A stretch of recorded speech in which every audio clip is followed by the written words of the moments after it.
Hello everyone and namaste. Welcome to my channel The Shining Stars by Shiny Gupta. कैसे हैं सब? उम्मीद करती हूँ सब बहुत अच्छे होंगे। सब अपना और अपने फैमिली मेम्बर्स का अच्छे से ध्यान रख रहे होंगे। अच्छे हो ना मेरे शाइनिंग स्टार्स? ओके। तो आपको पता है मेरे जो यूनिट 1, यूनिट 2 एंड यूनिट 3 वो कंप्लीट हो चुके हैं, वो कम्प्लीटली ओवर हैं। और साथ ही साथ उनकी एमसीक्यू सीरीज़ भी मैंने अपने YouTube channel the shining stars में अपलोड कर दी है। ठीक है, तो आप देख सकते हो। अगर आप रिवीजन कर रहे हो, रिवीजिंग मोड पे हो, तो तब भी आप उसकी प्रैक्टिस कर सकते हो। अगर आप पढ़ रहे हो तब भी आप साइड बाय साइड उसके साथ साथ प्रैक्टिस कर सकते हो। ठीक है, साइमल्टेनियसली आप पढ़ भी सकते हो और साथ साथ एमसीक्यूज भी प्रिपेयर करते जाओ। क्योंकि आपको पता है जितनी प्रैक्टिस हम एमसीक्यूज के हेल्प से कर सकते हैं ना, उतना बेशक हम थेरी पढ़ते जाएंगे ना। मेरा ये जो थेरी पोर्शन एक क्रैश कोर्स स्टार्ट करने का मोटिव ये था कि आपको मैं डायरेक्ट अगर एमसीक्यू सीरीज पे आती ना, क्योंकि जो ऑफलाइन बैच मेरे से पढ़ चुके हैं वो स्टूडेंट्स तो आंसर कर पाते, लेकिन जो न्यू यूट्यूबर्स हैं, जो कि न्यू मेरे साथ यहाँ पे स्टूडेंट्स जो ज्वाइन किया जिन्होंने मेरा ये ग्रुप, आपको फिर थोड़ा सा प्रॉब्लम आ सकता था कि ये कैसे आया, ये कॉन्सेप्ट क्या बता रहा है, इस कॉन्सेप्ट में क्या कह रहे हैं हम। ठीक है, तो वो थोड़ी सी प्रॉब्लम्स ना आए। ठीक है, तो उसको अवॉइड करने के लिए मैंने ये क्रैश कोर्स स्टार्ट किया था कि पहले मैं सभी का एक शॉर्ट में without compromising the quality of the lectures and without compromising the quality of the syllabus also. ये नहीं है कि मैं सिलेबस का सारा पढ़ाऊँ ना, कुछ कुछ पढ़ाऊँ, ऐसा नहीं है। टच सब कुछ करना है, बस थोड़ा सा उसको शॉर्टली मुझे पढ़ाना है कि हर एक कॉन्सेप्ट आपके दिमाग में बैठ जाए अच्छे से, कि जब भी आप एमसीक्यूज उस टॉपिक से रिलेटेड करने जाओ तो आप इजी से अच्छे से आंसरेबल हो पाओ। ठीक है, और जो टेक्निक्स फॉलो की जाती है जब भी हम एमसीक्यू सीरीज़ को फॉलो करते हैं, सॉल्व करने की कोशिश करते हैं, वो टेक्निक्स भी मैंने अपने लास्ट 2 लेक्चर्स में समझाई हुई हैं। तो ठीक है, तो जिन्होंने स्टूडेंट्स ने जो अभी नए जो ज्वाइन कर रहे हैं मेरे चैनल को, वो प्लीज़ मेरी पुरानी वीडियोस देख लें। उसके बाद स्टेप बाय स्टेप आप सारी सीरीज़ को फॉलो कर सकते हो। ठीक है, तो प्लीज़ मेरे चैनल को ज्वाइन कीजिए, सब्सक्राइब कीजिए, लाइक कीजिए, शेयर कीजिए, कमेंट कीजिए अगर आपको मेरे लेक्चर्स अच्छे लग रहे हैं। ठीक है, अच्छे लग रहे हैं तो भी कमेंट करो, नहीं अच्छा लग रहा है, क्या इंप्रूवमेंट्स मुझे चाहिए, मैं वेलकम करती हूँ आपको कि आप मुझे, कोई मेरे लूप होल्स हैं, कोई मेरे ड्रॉबैक्स हैं, मेरा मेथड कैसा लग रहा है, अच्छा है तो भी बताओ, नहीं अच्छा है तो भी बताओ, सो दैट कि मैं अपने में और अच्छी क्वालिटीज़ डेवलप करूँगी इसी बहाने। ठीक है, तो मुझे अपने आप को इम्प्रूव करने का मौका मिलेगा। तो मैं मोस्ट वेलकम करती हूँ कि मुझे पता चले कि मेरे अगर कोई ड्रॉबैक्स जा रहे हैं, कोई गलती कर रही हूँ मैं, कोई मिस्टेक्स कर रही हूँ, तो मैं उसको इम्प्रूव करूँ। ठीक है, डे बाय डे, तो मुझे अच्छा लगेगा ये भी। ठीक है, तो आज हम यूनिट 4 स्टार्ट करते हैं। और यूनिट 4 था आपका, अगर आप सिलेबस में टॉपिक चेक करोगे ना, तो वहाँ पे यूनिट 4 कह रहा है compilation and tabulation of data. Isn't it? Compilation से मेरा मतलब है, कंपाइलेशन ही क्लासिफिकेशन ऑफ डेटा है। ठीक है, अगर आप कंपाइलेशन चेक करते हो तो कंपाइलेशन ही क्लासिफिकेशन ऑफ डेटा है, और classification and tabulation of data both are different topics. और ये पूरे पूरे यूनिट्स हैं अलग अलग, जो कि आपको एक ही टॉपिक के अंदर, टॉपिक नंबर 4 जो है वो आपके सिलेबस में मेंशन करा हुआ है। ठीक है, तो आपको क्लासिफिकेशन अलग से पढ़ना है और टेबुलेशन आपको अलग से पढ़ना है। ठीक है, तो 1 बाय 1 हम दोनों टॉपिक्स को कंप्लीट करेंगे। हो सकता है इस पे 2 लेक्चर्स आ जाए, बट कोशिश करूँगी टेबुलेशन को एक ही लेक्चर में मैं कंप्लीट कर दूँ, क्योंकि ये क्रैश कोर्स है ना, मुझे जल्दी से जल्दी सब कवर भी करना है। आपके पास दिन बहुत कम है, और मैं चाहती हूँ मेरे स्टूडेंट्स जो कि जिन्होंने अपना टाइम, अपना कीमती टाइम निकाल के मेरे चैनल को सब्सक्राइब किया, ऑब्वियस सी बात है कि इसी होप में किया होगा कि हमें इस चैनल से कुछ सीखने को मिलेगा। और डेफिनेटली मैं प्रॉमिस करती हूँ, आप जब इस चैनल के हर एक सीरीज़ को फॉलो करेंगे, हर एक लेक्चर को फॉलो करेंगे, तो डेफिनेटली आप कुछ सीख कर ही जाओगे। ठीक है, ऐसा नहीं होगा कि आपका टाइम वेस्ट होगा। तो ये मेरा प्रॉमिस है आपसे कि आप डेफिनेटली सीख कर ही जाओगे। ठीक है, तो हम स्टार्ट करते हैं। जैसे ही क्लासिफिकेशन ओवर हो जाएगा, जैसे ही टेबुलेशन ओवर हो जाएगा, सेम वे नेक्स्ट लेक्चर मेरा इसके एमसीक्यूज पे आ जाएगा। ठीक है, तो कोशिश करिए जितने ज़्यादा से ज़्यादा हो सके एमसीक्यूज बनाए, खुद बनाए। ठीक है, ये नहीं कि यहाँ से मिल रहे वहाँ से मिल रहे। और अगर आप ऑनलाइन सोर्सेज को यूज़ करते हो ना अपने एमसीक्यूज के लिए, तो उस पर रिलायबल नहीं होना है कि इसने जो आंसर बताया ना यही सही होगा। ये भी बहुत बड़ी मतलब गलती कर देते हैं स्टूडेंट्स। क्या करते हैं, कहीं से भी एमसीक्यू उठाते हैं ना, जैसे सपोज करो बुक से उठा लिया या ऑनलाइन सोर्स से ही उठाया, तो उसको क्रॉस चेक ज़रूर करना है। ठीक है। क्रॉस चेक किए बिना एक भी किसी भी पर्टिकुलर सोर्स पे आपको ब्लाइंड फोल्ड नहीं होना है, ब्लाइंड ट्रस्ट नहीं करना है कि इसने अगर डी ऑप्शन बोला है तो यही डी ऑप्शन जो है सही होगा, ऐसा बिल्कुल नहीं करना है, ठीक है। उसको अपने लेवल पे क्रॉस चेक कीजिए, मल्टीपल वेबसाइट्स यूज़ कीजिए सेम क्वेश्चन के लिए, इस वेबसाइट से क्या आंसर है, उसकी एक्सप्लेनेशंस वो क्या दे रहे हैं, तो एक्सप्लेनेशन के अकॉर्डिंगली फिर आप मेरे कॉन्सेप्ट्स देखो कि मैंने क्या पढ़ाया इसके लेक्चर के रिगार्डिंग, ठीक है, इस टॉपिक के रिगार्डिंग, फिर उसके बाद आप किसी रिजल्ट पे पहुंचिए, ठीक है। ऐसे नहीं कि ब्लाइंड, आप मुझे कमेंट कर सकते हो अगर आपको कहीं पे क्वेरी है, कोई एमसीक्यू लग रहा है, टफ लग रहा है, इसका आंसर मुझे नहीं पता चल रहा है, आप मुझे कमेंट सेक्शन में डाल दो, I will definitely address those very comments, okay. तो ये आई होप आपको मेरी बातें समझ आ रही हो और ये आपके ही फ़ायदे के लिए, ऐसा नहीं है कि जस्ट टाइम वेस्ट हो रहा है, आपके परफॉर्मेंस को मैं इम्प्रूव करने के लिए ही बता रही हूँ, ठीक है। तो किसी भी सोर्स पे ब्लाइंड फोल्ड नहीं होना है, ट्रस्ट नहीं जताना है, उसको क्रॉस चेक करो, उसके बाद उसको यूटिलाइज करो अपनी स्टडीज़ में, ठीक है। तो स्टार्ट करते हैं आज का हमारा lecture number 9 on unit 4, that is classification of data, ठीक है। क्लासिफिकेशन ऑफ डेटा क्या कहता है? जब भी हम क्लासिफिकेशन ऑफ डेटा की बात करते हैं तो क्लासिफिकेशन मैंने आपको बताया था जब हमारा लेक्चर नंबर 1 था, जिन्होंने नहीं देखा वो प्लीज़ देख लीजिए, वहाँ पे मैंने बताया था वी हैव 5 स्टैटिस्टिकल मैथड्स, ठीक है। हमारे पास 5 स्टैटिस्टिकल मैथड्स थे, ठीक है। And what are they? पता होगा, जिन्होंने पढ़ा है उनको पता है। Number 1 is collection of data, then organisation, then presentation, then analysis, and the number 5 is interpretation of data, ठीक है। और देखो 1 बाय 1, और मैंने ये भी चीज़ बोली थी कि आगे आने वाले यूनिट्स में हम इन्हीं सभी स्टेप्स को हम स्टडी करेंगे इन डिटेल, और यही हो रहा है। पहला जो स्टेप था कलेक्शन ऑफ डेटा, हमने वही यूनिट 2 में, यूनिट 1 में वही पढ़ा है कि कलेक्शन ऑफ डेटा कहाँ से करते हैं हम, क्या होता है कलेक्शन ऑफ प्राइमरी डेटा भी हो सकता है, सेकेंडरी डेटा। प्राइमरी डेटा को कैसे कलेक्ट करते हैं, what are the various methods, what are the various methods for collecting secondary data, both we have studied, है ना। अब नेक्स्ट स्टेप क्या था? Second step organisation. ऑर्गेनाइजेशन में मैंने बताया था एडिटिंग भी करते हैं हम, क्लासिफिकेशन भी करते हैं। इसी क्लासिफिकेशन को वहाँ पे मैंने शॉर्ट में समझाया था और मैंने कहा था इस पर पूरा एक यूनिट है, तो वहाँ पे हम डिटेल में पढ़ेंगे, और यही है वो, ठीक है। तो क्लासिफिकेशन क्या होता है? जब भी मैंने कोई डेटा कलेक्ट किया, सपोज करो मेरे पास है, जैसे मेरे ही जो इंस्टीट्यूट है, जैसे द शाइनिंग स्टार्स मेरा अपना खुद का जैसे अगर इंस्टीट्यूट है, by God grace hopefully in the future होगा, ठीक है। तो अगर मेरा इंस्टीट्यूट है ये जो द शाइनिंग स्टार्स नाम से, उस इंस्टीट्यूट में अगर लेट अस सपोज स्टूडेंट्स आते हैं, जैसे कुछ इकोनॉमिक्स पढ़ने के लिए आ रहे हैं, कुछ स्टैटिस्टिक्स पढ़ने के लिए आ रहे हैं, ठीक है, कुछ मैथमेटिकल इकोनॉमिक्स पढ़ने आ रहे हैं, ठीक है, हो सकता है कुछ ले लेते हैं कंप्यूटर पढ़ने आ रहे हैं, ठीक है। तो ये जो है स्टूडेंट्स सारे मिक्स होंगे अभी, कोई हो सकता है 3 से 4 स्टूडेंट्स हो इकोनॉमिक्स पढ़ने वाले, 5 स्टूडेंट्स हो स्टैटिस्टिक्स पढ़ने वाले, 6 स्टूडेंट्स हो ये वाले, और 4 स्टूडेंट्स हम ले लेते हैं ये वाले, ठीक है। तो ये सभी अभी क्या है, जस्ट मैंने डेटा कलेक्शन करी है, क्लियर है।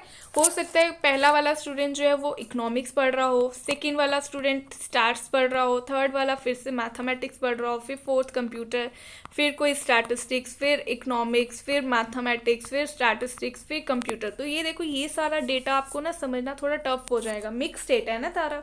तो इसी डेटा को हम रॉ डेटा कहते हैं, जब मिक्स जस्ट हमने कलेक्शन किया, अभी मैंने उसको कोई भी शफलिंग नहीं करी है, ठीक है।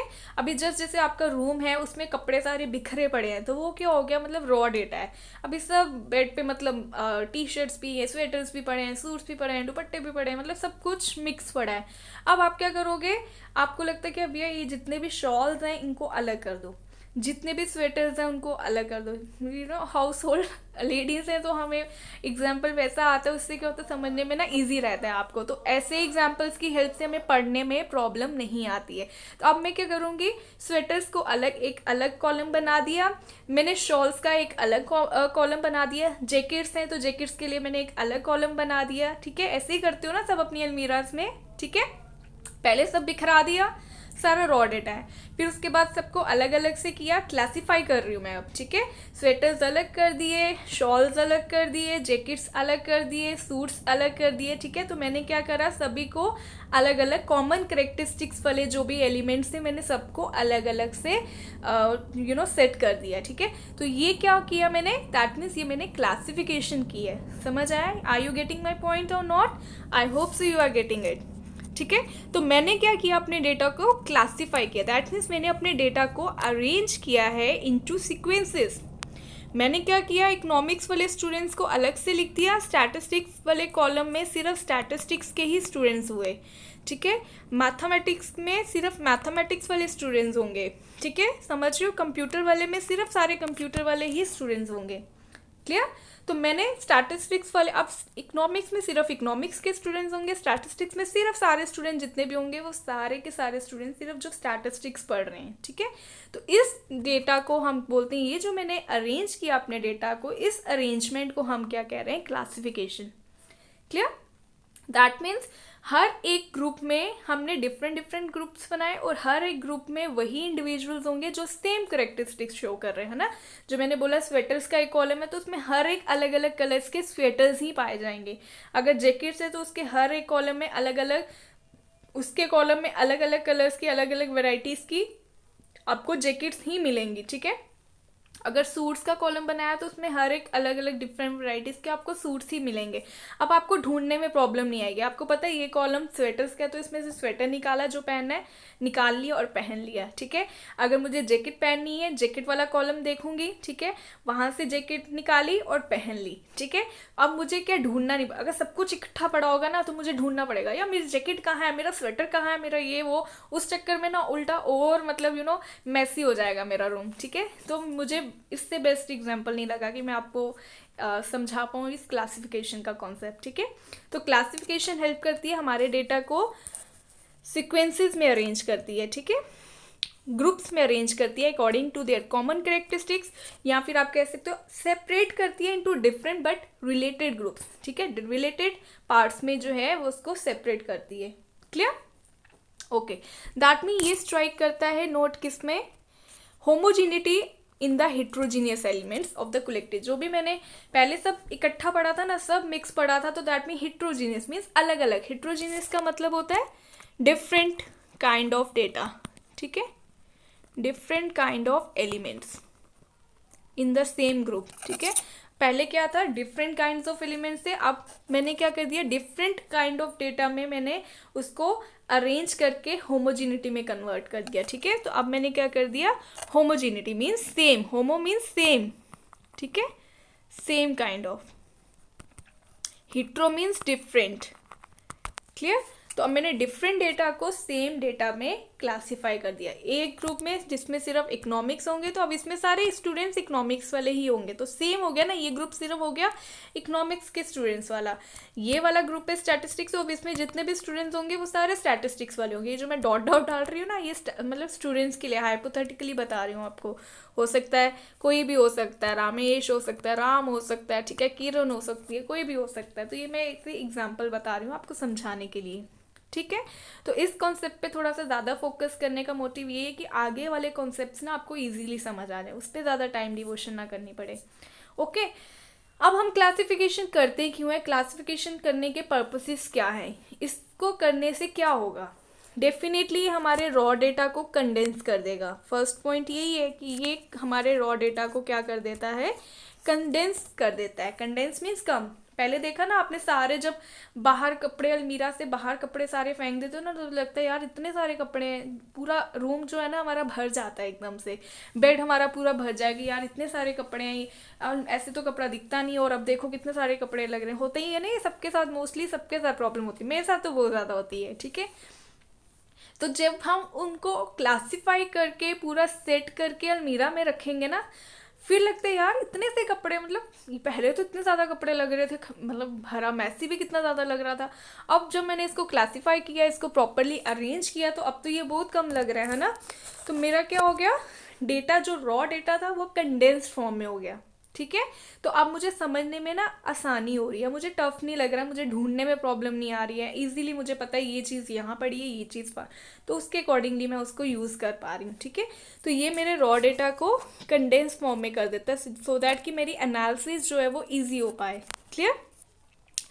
ऑब्वियस ही बात है, ये कॉम्प्लेक्सिटीज़ को भी रिड्यूस कर देता है, रिमूव कर दी। अब जो मुझे कॉम्प्लेक्सिटीज़ मीन्स जो मुझे प्रॉब्लम्स आ रही थी पहले, ठीक है, मुझे ढूंढनी मैं समझ नहीं पा रही थी, वो सारा जो हो गया अब इजी हो गया, मैं इजीली अब अपने डेटा को यूज़ कर सकती हूँ। ठीक है, अपनी फर्दर स्टडीज़ में इसकी हेल्प से मैं कंपैरिजन भी कर सकती हूँ डेफिनेटली। ठीक है, क्लासिफिकेशन किस में हेल्प करता है, मेरे डेटा को कंपैरिजन कर सकती हूँ, मुझे पता चल जाएगा। जैसे मैंने यहाँ पे एग्जांपल लिया, इकोनॉमिक्स वाले कितने स्टूडेंट्स पढ़ रहे हैं, स्टैटिस्टिक्स अगर कंपोनेंट है तो उसमें कितने स्टूडेंट्स पढ़ रहे हैं, मेरे इंस्टीट्यूट में जो मेरा इंस्टीट्यूट है उसमें कितने स्टूडेंट्स ऐसे हैं जिनको इकोनॉमिक्स की डिमांड है, कितने स्टूडेंट्स ऐसे हैं जो स्टैटिस्टिक्स की डिमांड कर रहे हैं, जो सिर्फ स्टैटिस्टिक्स पढ़ने आए हैं, कितने स्टूडेंट्स ऐसे हैं जो सिर्फ कंप्यूटर पढ़ने आए हैं। तो अब मुझे समझ आ रहा है, मैं कंपैरिजन भी कर सकती हूँ with the help of this classification. Clear? ये इस क्लासिफिकेशन की हेल्प से मुझे म्यूचुअल रिलेशनशिप्स भी समझ में आ रही है कि एक दूसरे के बीच में क्या कोई रिलेशनशिप एग्जिस्ट कर रही है। ठीक है, तो मैं इकोनॉमिक्स और स्टैटिस्टिक्स स्टूडेंट्स के बीच में कोई भी किसी भी तरह की म्यूचुअल रिलेशनशिप्स अगर कोई है वो भी समझ सकती हूँ easily with the help of classification. ठीक है, और फर्दर डेफिनेटली ये स्टैटिस्टिकल एनालिसिस, जब भी हम क्लासिफिकेशन हेल्प करते हैं तो हमारा जो फोर्थ स्टेप है एनालिसिस, उसमें भी हमारी क्लासिफिकेशन हेल्प करेगी, क्योंकि क्लासिफिकेशन के बाद क्या आता है, प्रेजेंटेशन, है ना, और प्रेजेंटेशन के बाद आती है एनालिसिस। तो प्रेजेंटेशन किस फॉर्म में हो सकती है, टेबल्स, चार्ट्स, डायग्राम्स, टेक्स्ट की फॉर्म में, लेकिन हमने पढ़नी है टेबल के, क्योंकि टेबुलर प्रेजेंटेशन पढ़ना है हमने। तो उसके बाद एनालिसिस, तो हमारी जो क्लासिफिकेशन है डेफिनेटली एनालिसिस में भी हेल्प कर रही है। क्लियर? ओके, तो ये थे हमारे कुछ पर्पसेस, कुछ ऑब्जेक्टिव्स की क्लासिफिकेशन क्यों की जाती है। हमारे रॉ डेटा को कंडेंस कर देती है, हमें हमारी कॉम्प्लेक्सिटीज़ को कम कर देती है, इन्फ्रेंसेस ड्रॉ करने के लिए हेल्प करता है, कंपैरिजंस करने के लिए हेल्प करता है, म्यूचुअल रिलेशनशिप्स को स्टडी करने के लिए हेल्प करता है, और लास्ट हमारी एनालिसिस करने में ये डेफिनेटली हेल्प करता है। ओके, अब हम पढ़ेंगे characteristics of a good classification. ठीक है, कैरेक्टरिस्टिक्स क्या होंगी, और ये जो कैरेक्टरिस्टिक्स मैं आपको बताऊंगी ना, they are very important from the examination point of view, यहाँ से क्वेश्चन आता भी है। ठीक है, तो सबसे पहले क्लासिफिकेशन कैरेक्टरिस्टिक्स क्या होगी क्लासिफिकेशन की। कैरेक्टरिस्टिक्स से मेरा मतलब है कि qualities of a good classification, qualities of a good classification. Clear? Qualities कह सकते हो, कैरेक्टरिस्टिक्स कह सकते हो, या फिर आप प्रिंसिपल्स भी कह सकते हो। ठीक है, प्रिंसिपल्स लिख सकते हो आप, principles of a good classification, principles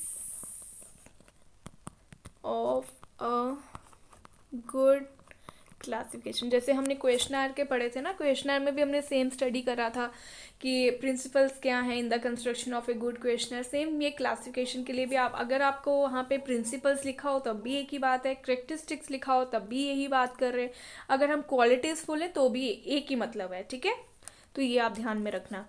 first है इसका कि it must suit the purpose of the study. जब भी हम क्लासिफिकेशन करते हैं ना, तो क्लासिफिकेशन मेरे ऑब्जेक्टिव के अकॉर्डिंग होना चाहिए। पर्पस मीन्स ऑब्जेक्टिव के अकॉर्डिंग नहीं होना चाहिए। ऐसा नहीं है कि मेरा ऑब्जेक्टिव कुछ और है और मैंने क्लासिफिकेशन कुछ और कर दी।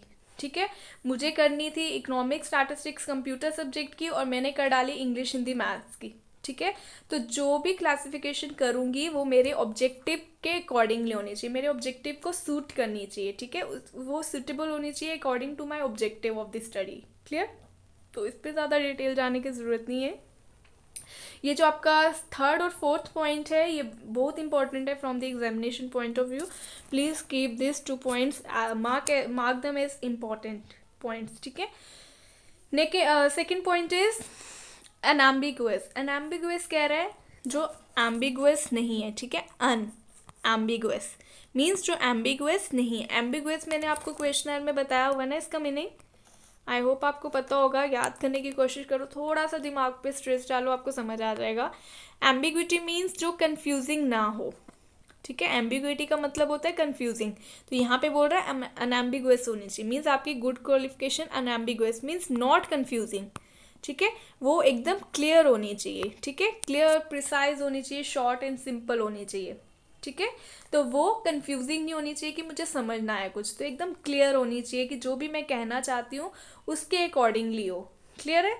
तो मेरी क्लासिफिकेशन एकदम क्लियर, एकदम शॉर्ट, सिंपल एंड एग्जैक्ट होनी चाहिए, ठीक है, जिससे मुझे क्लियर मेंटल पिक्चर मिल जाए कि ये कहना क्या चाहता है, ये मुझे क्या बताना चाह रहा है।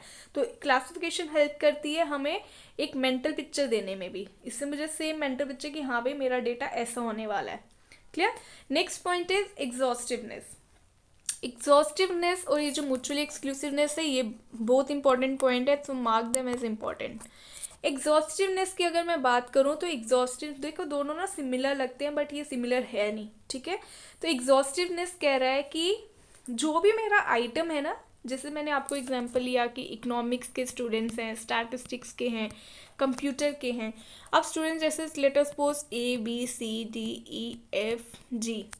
ये स्टूडेंट्स हैं मेरे, अभी मैं थोड़े से ही लेके चल रही हूँ, ये मेरे स्टूडेंट्स हैं। हो सकता है A स्टूडेंट्स यहाँ पे हो, B भी इकोनॉमिक्स पढ़ रहा हो, G इकोनॉमिक्स पढ़ रहा हो, स्टैटिस्टिक्स हो सकता है CE स्टैटिस्टिक्स पढ़ रहा है, ठीक है। और क्या बच गया, D और F, ये जो है वो कंप्यूटर पढ़ रहे हैं, ठीक है। ये इकोनॉमिक्स हो गया, स्टैटिस्टिक्स हो गया, कंप्यूटर। प्लीज़ थोड़ा सा समझने की कोशिश करना, स्क्रीन को थोड़ा मैसी रहता है तो अवॉइड करना, जस्ट फोकस करना कि मैं क्या बताना चाहती हूँ, ठीक है। थोड़ा सा गंदा लिखा है तो उसको प्लीज़ इग्नोर करें। एग्जॉस्टिवनेस अब कहना क्या चाहता है, एग्जॉस्टिवनेस कह रहा है कि ये जो चारों आइटम, ये जितना भी डेटा है मेरा रॉ डेटा, इसका हर एक पर्सन मीन्स हर एक इंडिविजुअल यूनिट जो है वो किसी ना किसी ग्रुप में तो फॉल करेगा ही करेगा, ठीक है। एग्जॉस्टिवनेस कह रहा है कि हर एक जो यूनिट है वो किसी ना किसी ग्रुप में फॉल करेगी ही करेगी, ठीक है। तो हर एक यूनिट जो है उसको कहीं ना कहीं अपनी प्लेस मिलनी ही मिलनी है, तो this is what is exhaustiveness in real, ठीक है। बट म्यूचुअली एक्सक्लूसिवनेस कहता है म्यूचुअली एक्सक्लूसिव, ठीक है। एक्सक्लूसिव मीन्स जो खास होता है, हम कहते हैं ना exclusively for you only, this offer is exclusively for you only, means ये ऑफर सिर्फ आपके लिए ही है। आते होंगे ना कभी मैसेजेस आते हैं, वेबसाइट्स की तरफ से आता है, मिंत्रा की तरफ से हो सकता है, कहीं से भी हो सकता है, this offer is specially for you only, this offer is exclusively for you only, ठीक है। तो वो जस्ट हमें मतलब एक ऐसे ही समझो, जो भी हम उस पर नहीं हमें जाना है, लेकिन एक्सक्लूसिवली मीन्स खास आपके लिए ही ये ऑफर बनाया गया है।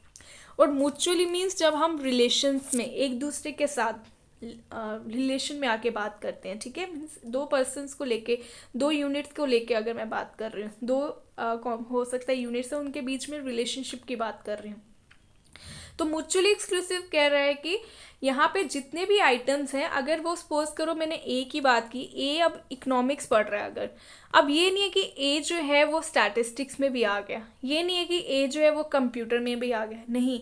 एक एलिमेंट अगर एक ग्रुप में आ गया है तो वो दूसरे ग्रुप में नहीं आ सकता है, ठीक है। हर एक एलिमेंट जो है वो खुद में ही खास, वो किसी पर्टिकुलर ग्रुप में अगर आ गया, अब ऐसा नहीं है कि वो ओवरलैप करेगा, ठीक है। तो उसे ओवरलैप नहीं करना है, वो एक ग्रुप में ही बिलोंग करेगा, it will not belong to any more other group, ठीक है। तो अगर एक ग्रुप में आ गया तो उसी में आना है, वो ऐसा नहीं है कि वो दूसरे ग्रुप में भी फॉल करेगा। तो जैसे मैंने ए की बात की है, तो ए सिर्फ इकोनॉमिक्स में ही आ रहा है, ऐसा नहीं है कि इकोनॉमिक्स का मैं यहाँ पे भी मेंशन कर दूँ, नहीं, फिर इस ग्रुप का मतलब ही क्या रह गया, इस ग्रुप में सिर्फ वही है जो स्टैटिस्टिक्स पढ़ रहे हैं। तो ऐसा नहीं हो सकता स्टैटिस्टिक्स वाले में इकोनॉमिक्स का आ जाए, इकोनॉमिक्स वाले में स्टैटिस्टिक्स का आ जाए, ऐसा नहीं, कोई भी ओवरलैप नहीं कर सकता। तो समझ आ रहा है दोनों में क्या मतलब है। एग्जॉस्टिवनेस कह रहा है कि एक ना एक में तो आना ही आना है, जैसे मैंने बनाया ना जितने भी सारे पर्सन से, मैंने इन सबको यहाँ पे ऐड किया है, मीन्स डाला है, कोई स्टैटिस्टिक्स पढ़ रहा है, कोई इकोनॉमिक्स पढ़ रहा है, कोई कंप्यूटर, लेकिन जब एक ना एक में आ गया, लेकिन ये म्यूचुअली एक्सक्लूसिव कह रहा है एक में ही आएगा, दूसरे में नहीं ओवरलैप करेगा, ठीक है। तो एग्जॉस्टिवनेस कह रहा है कि एक ना एक में तो आना ही आना है। म्यूचुअली एक्सक्लूसिवनेस कह रहा है कि एक में आ गया अब वो दूसरे में नहीं आएगा, ठीक है। तो वो एक्सक्लूसिवली एक में ही रहेगा, दूसरे में ओवरलैप नहीं कर सकता है, ठीक है। तो अगर आप इसको लिखना चाहते हो, आप इसको ऐसे लिख सकते हो, the classes must not overlap, so then any observe value belongs to only one and only one of the classes, ठीक है। कोई भी जो क्लास ऑब्जर्व वैल्यू है वो एक ही ग्रुप में आएगी, वो दूसरे ग्रुप में ओवरलैप नहीं करेगी। क्लियर। नेक्स्ट पॉइंट है स्टेबिलिटी। स्टेबिलिटी से क्या कह रहे हैं कि मेरी जो क्लासिफिकेशन है ना वो स्टेबल रहनी चाहिए throughout the whole process, you know. मेरी जो क्लासिफिकेशन है वो इस तरह से हो कि वो स्टेबल रहे, वो बिल्कुल भी चेंज ना हो। ये नहीं है कि मैं अभी कुछ और बनाऊं और उसके बाद मैं अपनी क्लासिफिकेशन चेंज कर दूं, मेरा सेम सेट ऑफ क्लासिफिकेशन रहना चाहिए, ठीक है। तो ऐसा नहीं है कि आज कुछ और बनाऊं एंड जब तक एनालिसिस पे पहुंचूं तब तक मैं फिर से बोलूं नहीं नहीं यार मेरा मन कर रहा है ये क्लासिफिकेशन चेंज करने का, अब चेंज कर दो। फिर जब मैं रिजल्ट पे पहुंचूं फिर क्लासिफिकेशन फिर से चेंज हो जाए, नहीं, सेम सेट ऑफ क्लासिफिकेशन पे ही मेरी क्लासिफिकेशन टिकी रहेगी, ठीक है। तो स्टेबिलिटी का मतलब है कि it should be stable through out the whole set of classification, whole set of process. Clear? Next point is flexibility. अब देखो स्टेबिलिटी और फ्लेक्सिबिलिटी ना दोनों अलग अलग हैं। स्टेबिलिटी कह रहा है कि स्टेबल होनी चाहिए, ये नहीं कि मेरा कभी भी मन किया मैंने उसको क्लासिफिकेशन को चेंज कर दी गई, नहीं। बस फ्लेक्सिबिलिटी कह रहा है फ्लेक्सिबल होना, मीन्स चेंजेस कर सकती हूँ मैं, ठीक है। Changes can be adjusted. जो भी मैंने अगर कोई नए चेंजेस लिए हैं ना, सपोज करो अब मेरे क्लासिफिकेशन की थी इकोनॉमिक्स वाले कर दिए, ठीक है, स्टैटिस्टिक्स वाले भी डाल दिए, कंप्यूटर वाले भी डाल। हो सकता है कल को मेरे इंस्टीट्यूट में और ऐसे स्टूडेंट्स आए जो बिजनेस स्टडीज़ पढ़ना चाहते हैं, ठीक है, या कोई एंटरप्रेन्योरशिप पढ़ना चाहते हैं। तो मेरी क्लासिफिकेशन इस हिसाब से इस तरह से होनी चाहिए कि अगर कल को मुझे और चेंजेस भी करने चाहिए पड़े तो मैं उसी सेम क्लासिफिकेशन में एडिशंस कर पाऊँ, चेंजेस एडजस्ट कर पाऊँ। तो ऐसा नहीं है कि मुझे फिर से पूरी नई क्लासिफिकेशन बनानी पड़े। दैट मीन्स तभी कह रहा था स्टेबिलिटी होनी चाहिए, लेकिन स्टेबिलिटी ऐसी हो कि कल को अगर मुझे में उसमें और कोई चेंजेस लानी पड़े और कोई एडजस्टमेंट करनी पड़े मैं वो भी इजीली उसमें ऐड कर पाऊँ, जैसे कि मैंने यहाँ पे ऐड की थी। क्लियर। तो मेरी क्लासिफिकेशन फ्लेक्सिबल भी होनी चाहिए कि सो दैट मुझे और एडजस्टमेंट करनी पड़े और चेंजेस करने पड़े वो भी मैं इजीली उसमें एडजस्ट कर पाऊँ। क्लियर, इतना ही मतलब है। और होमोजेनिटी का मतलब है, होमोजेनिटी कह रहा है सेम काइंड ऑफ डेटा।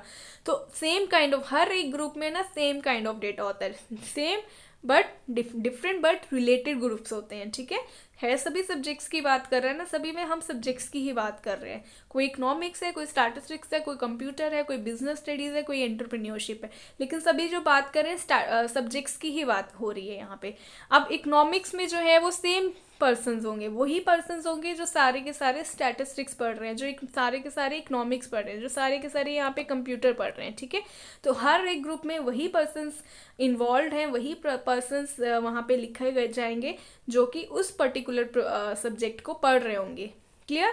तो इस ग्रुप में वही पर्सन्स होंगे जो इकोनॉमिक्स पढ़ रहे हैं, यहाँ पे वही स्टूडेंट्स लाई करेंगे जो स्टैटिस्टिक्स पढ़ रहे हैं, यहाँ पे वही स्टूडेंट्स लाई करेंगे जो कंप्यूटर पढ़ रहे हैं, यहाँ वही लाई करेंगे जो कि बिजनेस स्टडीज़ पढ़ रहे हैं, यहाँ वही जो कि एंटरप्रेन्योरशिप पढ़ रहे हैं। समझ आया आपको। तो ये कुछ इंपॉर्टेंट करेक्टरिस्टिक्स थी किसकी, गुड क्लासिफिकेशन की, कि पर्पस हमारे ऑब्जेक्टिव के अकॉर्डिंगली होना चाहिए, अनएम्बिगुअस होना चाहिए, मीन्स क्लियर होना चाहिए, प्रिसाइज होना चाहिए, टू द पॉइंट होना चाहिए, शॉर्ट एंड सिंपल होनी चाहिए, ईजी टू अंडरस्टैंडेबल होनी चाहिए, ठीक है। एग्जॉस्टिवनेस होनी चाहिए मेरी क्लासिफिकेशन, मीन्स हर एक आइटम कहीं ना कहीं तो वो प्लेस होगा ही होगा। ऐसा नहीं है कि कोई भी आइटम जो लेफ्ट आउट हो जाए, जो किसी भी ग्रुप में ना फॉल करे, ऐसा नहीं होना चाहिए। हर एक किसी ना किसी ग्रुप में वो डेफिनेटली फॉल करेगा ही करेगा, ठीक है। म्यूचुअल एक्सक्लूसिवनेस कहता है कि जो मेरी क्लासिफिकेशन है वो एक आइटम अगर एक ग्रुप में आ गया वो ओवरलैप नहीं करेगा कि इस ग्रुप में भी है और सेकंड ग्रुप में भी है, ऐसा नहीं होगा, ठीक है। एक ग्रुप में आ गया तो एक्सक्लूसिवली उसी में ही रहेगा, ठीक है। Stability means throughout the whole process same रहनी चाहिए। फ्लेक्सिबिलिटी मीन्स और अगर कोई चेंजेस कल को मुझे करनी पड़े तो वो भी सेम सेट ऑफ क्लासिफिकेशन में मैं कर पाऊँ, ठीक है।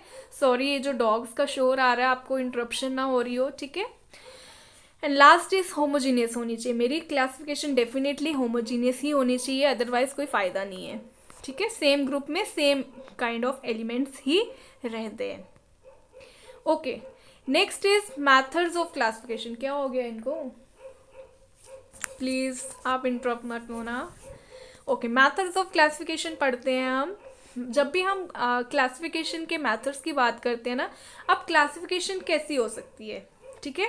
मेरी जो क्लासिफिकेशन है, टाइप्स ऑफ क्लासिफिकेशन भी कह सकते हो, मेथड्स ऑफ क्लासिफिकेशन भी कह सकते हो। तो ये 4 तरह की, कुछ बुक्स में आपको 3 तरह के मेथड्स दिखेंगे, कुछ 4 दिखेंगे। तो मैंने चारों कोशिश की है कि चारों बताऊं, क्योंकि ऑब्जेक्टिव पेपर है ना, तो कहीं से भी क्वेश्चन आ सकता है, तो हमें कुछ भी छोड़ना नहीं है, ठीक है।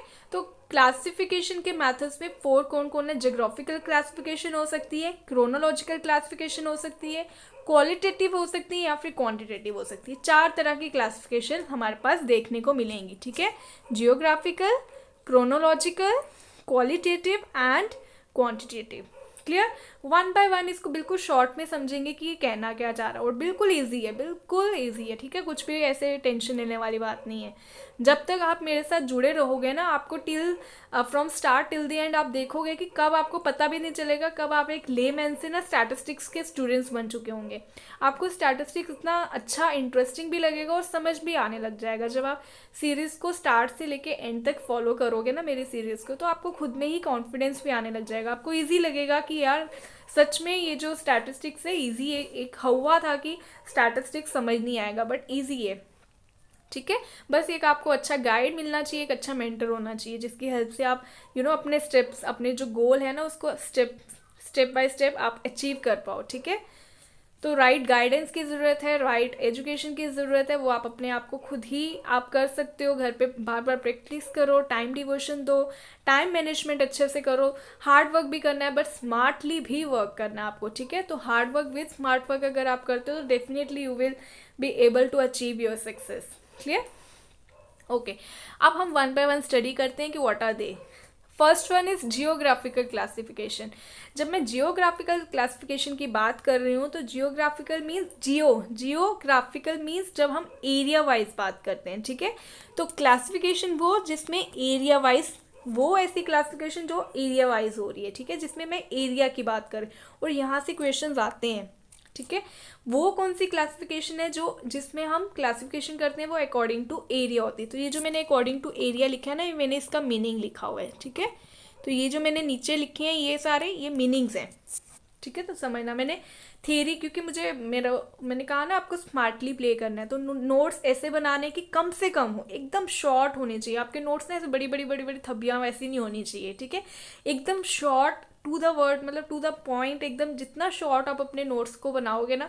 लेकिन शॉर्ट का मतलब ये नहीं कि इंपॉर्टेंट पॉइंट्स को ही नहीं लिखना है।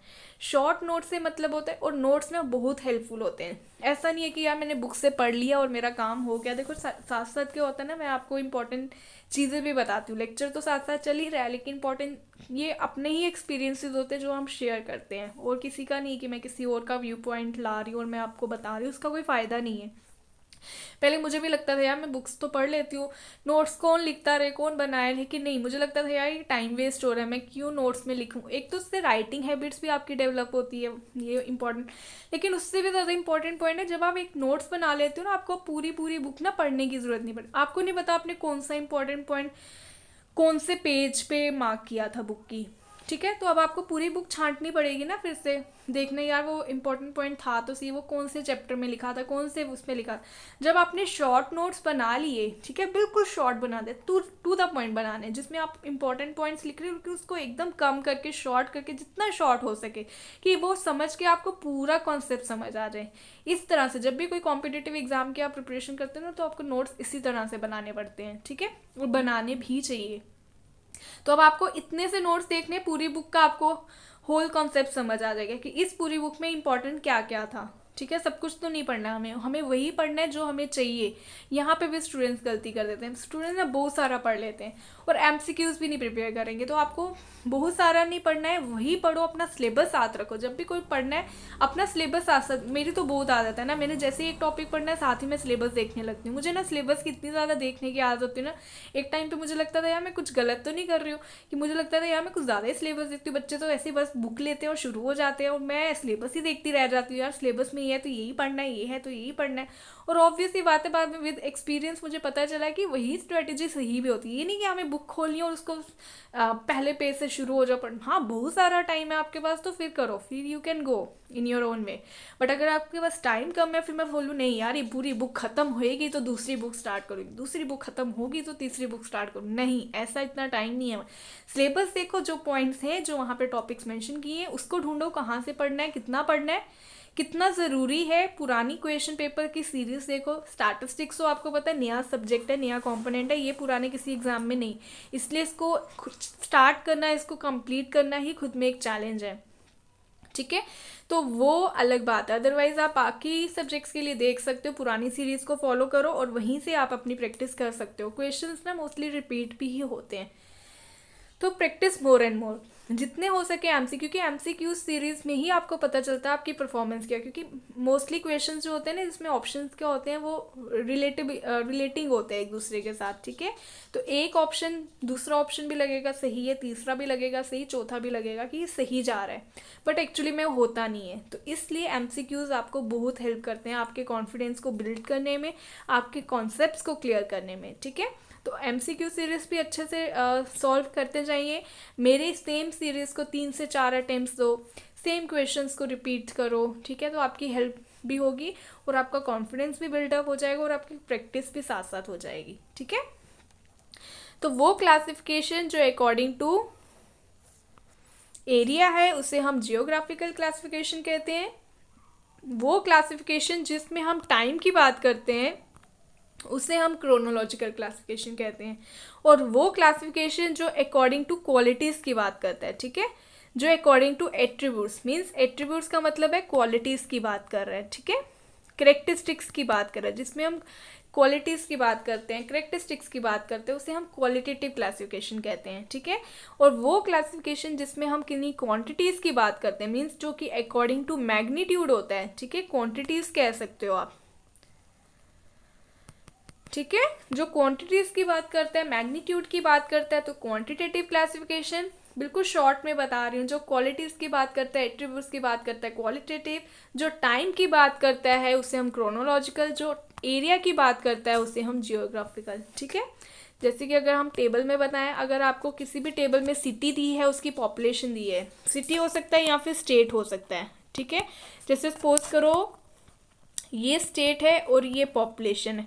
मैंने बोला कि JNK की कितनी पॉपुलेशन है 2020 में, वो यहाँ पे लिख दिया। ठीक है, ऑन दी अदर हैंड मैं पंजाब की पॉपुलेशन लिख रही हूँ कि पंजाब की कितनी पॉपुलेशन है, फिर मैं हो सकता है लिखूँ हिमाचल प्रदेश की HP की कितनी पॉपुलेशन है। तो इस तरह का जो टेबल होगा, इस तरह की जो क्लासिफिकेशन होगी, इसको मैं क्या बोलूँगी, क्योंकि मैं स्टेट के अकॉर्डिंगली पॉपुलेशन बता रही हूँ ना, तो स्टेट के अकॉर्डिंगली मीन्स एरिया वाइज अगर कोई भी क्लासिफिकेशन होती है उसे हम, ये किसका एग्जाम्पल हो जाएगा, जियोग्राफिकल क्लासिफिकेशन का। ठीक है, ऑन दी अदर हैंड अगर मैं बात करती हूँ ईयर वाइज, ठीक है, यहाँ पे ईयर हो गया, या यहीं पे मैं बता देती हूँ, जैसे यहाँ पे ईयर है। ठीक है, तो यहाँ पे ईयर लिखूँगी, जैसे 1991 हो सकता है। ठीक है, 1991 हो गया। इसमें मेरी किसी भी JNK की बात कर लेते हैं। JNK की 1991 में इतनी पॉपुलेशन थी। ठीक है, 2000 में इतनी पॉपुलेशन थी, 2001 में इतनी पॉपुलेशन थी, 2002 में, 2010 में, 2020 में इतनी पॉपुलेशन थी।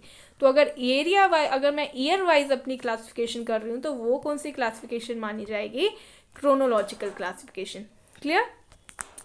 अगर क्वालिटीज़ की बात कर रहे हैं तो जो भी क्लासिफिकेशन क्वालिटी वाइज होगी, अकॉर्डिंग टू एट्रीब्यूट्स होगी, वो हो जाएगी क्वालिटेटिव। ठीक है, अब ये जो क्वालिटेटिव क्लासिफिकेशन है, it is further categorised into 2 parts.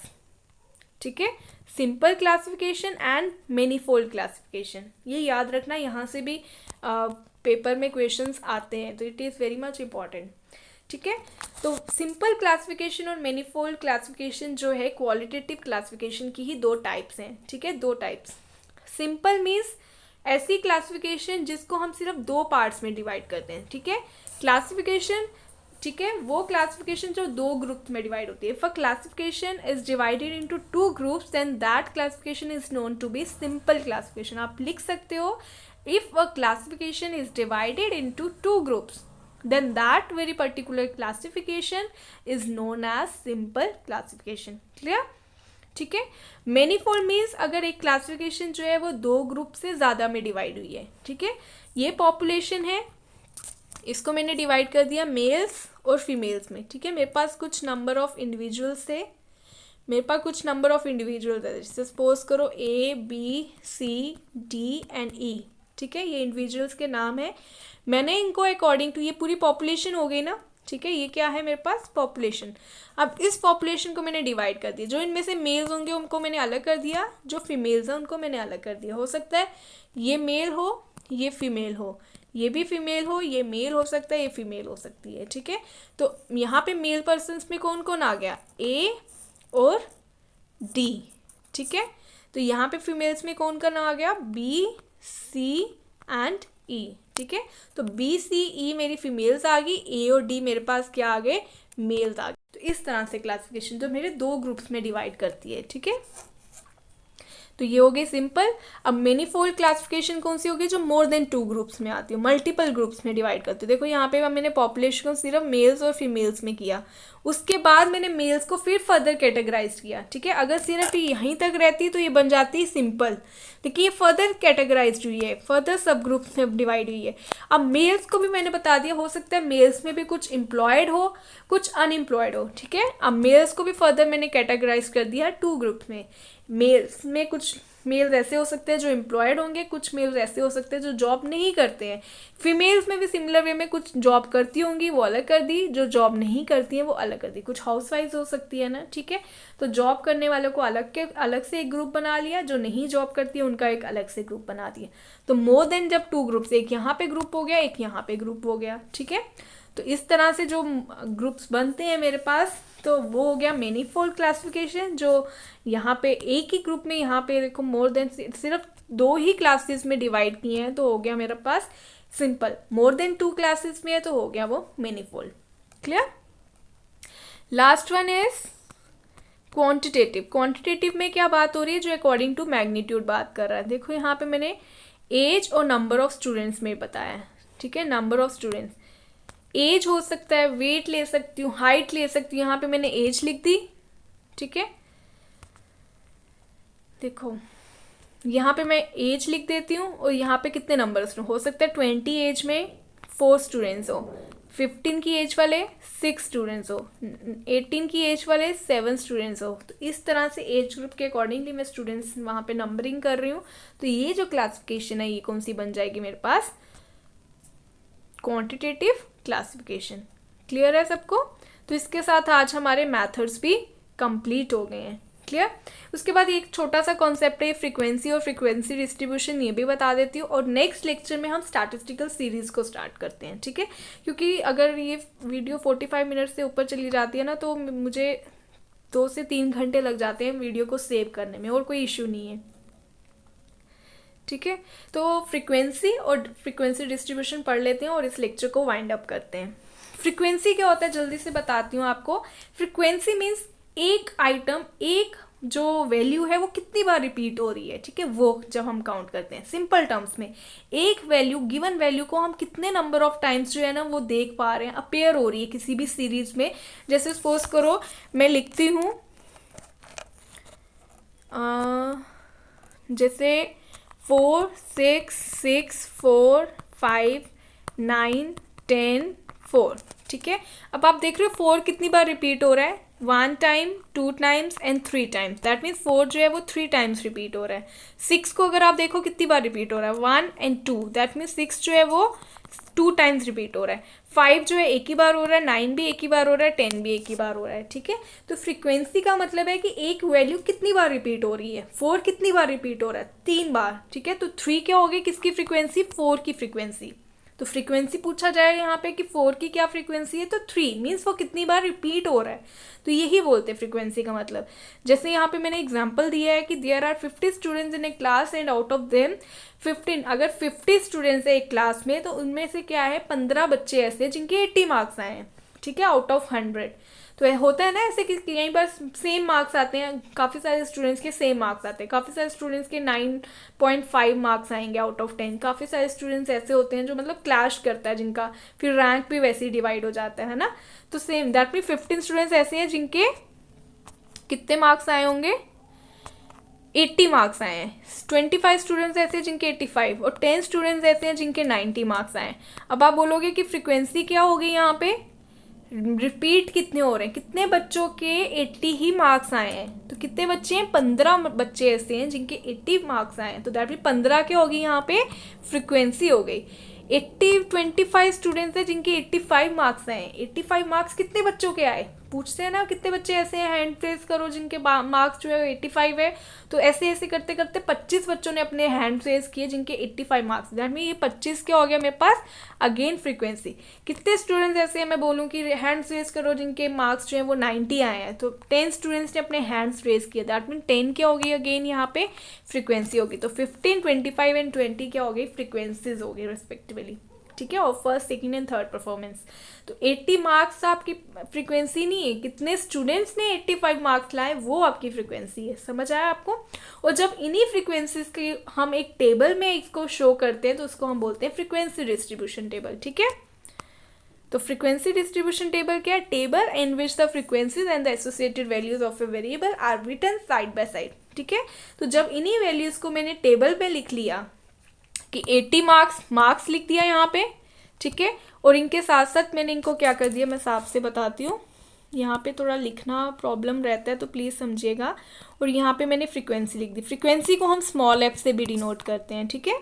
ये भी आप 80 मार्क्स कितने बच्चों के थे, 15 बच्चों के, 85 कितने बच्चों के थे, 25, और 90 मार्क्स कितने बच्चों के थे, 10। तो ये क्या बन गया, ये जो जब मैंने इसको एक टेबल का फॉर्म दे दिया तो इसे हम बोलेंगे फ्रीक्वेंसी डिस्ट्रीब्यूशन टेबल। क्लियर हुआ, जब मैंने फ्रीक्वेंसीज और उसके मार्क्स वैल्यूज को मैंने एक टेबल की फॉर्म दे दी उसे हम बोलते हैं फ्रीक्वेंसी डिस्ट्रीब्यूशन टेबल। क्लियर है सबको। टेली मार्क्स क्या होता है, टेली बार्स भी बोल सकते हो, टेली मार्क्स भी बोल सकते हो, 4 एंड क्रॉस मेथड भी बोल सकते हो। फ्रीक्वेंसी जब हम काउंट करते हैं ना तो हम ऐसे करते हैं, जैसे 3 स्टूडेंट्स ऐसे थे ना, अब मैंने इसको टेली बार में लिखना हो तो टेली बार का मतलब है कि हम उसको इस तरह से ये जो है ना वर्टिकल बार्स, इस तरह से हम डिनोट करते हैं। तो 1 2 3 4, जैसे सपोज करो मेरी फ्रीक्वेंसी डिस्ट्रीब्यूशन जो है वो 5 है, अब इसको मैंने टेली मार्क्स की हेल्प से बताना, मैं कैसे बताऊंगी, 1 2 3 4 एंड 5 कट, ठीक है। अगर सपोज करो 6 है तो मैं बोलूँगी 1 2 3 4 कट एंड 6, ठीक है। 5th ऑब्जर्वेशन पे हम उसको कट ही करेंगे, जब भी फ्रीक्वेंसी 5th होगी वो कट ही होगी। अब ये हो सकता है कि कुछ बुक्स में आप देखोगे इस तरह से होगा, कुछ बुक्स में इस तरह से होगा, कुछ बुक्स में इस तरह से होगा, ठीक है।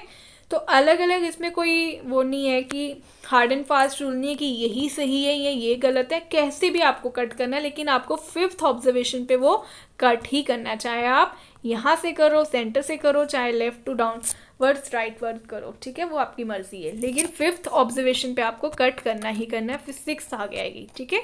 जैसे अगर 7 फ्रीक्वेंसी है तो कैसे लिखूंगी, टेली मार्क्स कैसे बनेंगे, 1 2 3 4 5 6 एंड 7, ठीक है। अगर 8 है तो कैसे बनेगी, 1 2 3 4 5 6 7 8। अगर 10 है तो 1 2 3 4 5 6 7 8 9 एंड 10। समझ आया सबको। ये जस्ट शो करने के लिए कि हमारी फ्रीक्वेंसीज को हमें कैसे काउंट करना, तो उससे हम काउंटिंग करते हैं with the help of tally marks. Clear. So every time an item occurs, tally bar is marked against that item, ठीक है। तो जब भी हम 4 आइटम्स को काउंट कर लेते हैं 5th ऑब्जर्वेशन पे उसको मार्क कर देते हैं, काउंट करके उसको कट कर देते हैं, ठीक है। तो टेली बार में हम क्या करते हैं, जितनी भी ऑब्जर्वेशंस होते हैं उनको काउंट करते हैं। So this method of tally marks is use to count the number of observations, ठीक है, जो भी हमें वहाँ पे लाई कर रही है फ्रीक्वेंसीज में, ठीक है। नंबर ऑफ ऑब्जर्वेशन और the frequency of each value of the variable, या तो हम फ्रीक्वेंसी बोल सकते हैं या नंबर ऑफ ऑब्जर्वेशंस कह सकते हैं। क्लियर। तो आज के लिए हम इतना ही रखते हैं, नेक्स्ट लेक्चर में हम क्या करेंगे, स्टैटिस्टिकल सीरीज स्टार्ट करेंगे, ठीक है। तो I hope you all are preparing well for the exam and but do take care of your health also. Thank you.